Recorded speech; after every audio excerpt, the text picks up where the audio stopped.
په لغمان کې د مخابراتو او معلوماتي ټکنالوژي ریاست د ښوونیز مرکز څخه د کمپیوټر د زده کړو په برخه کې 40 تنه زده کوونکي فارغ شول.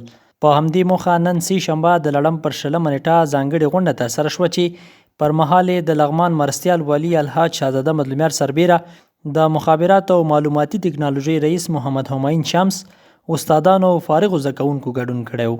لومړی د مخابراتو او معلوماتي ټکنالوژي رئیس محمد همایون شمس وویل یاد مرکز په خپل 13مه دوره کې 44 تنه چې 6 تنه مامورین او 15 تنه معلولین او د شهیدانو د کورنیو وارثین وو د 6 میاشتني زده کړو څخه وروسته فارغ کړل.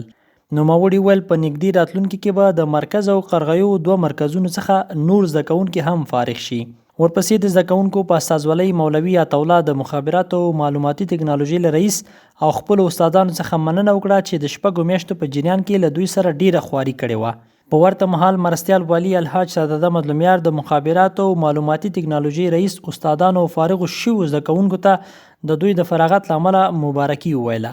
هغه وویل نننۍ نړۍ د کمپیوټر او انټرنیټ نړۍ ده او تاسو ټول هڅه وکړئ چې له دې ټکنالوژي څخه موثر استفاده وکړئ. نوموړي فارغو شاګردانو ته په خطاب کې وویل تاسو د دې هیواد راتلونکي سرمایه یاست او هڅه وکړئ چې خپل راتلونکي لار روښانه کړئ. هغه له ټولو فارغو زده کوونکو څخه وغوښتل چې زده کړي شیان او تخنیکونه دې له نورو سره هم شریک کړي ترڅو هغوی ترې هم استفاده وکړي.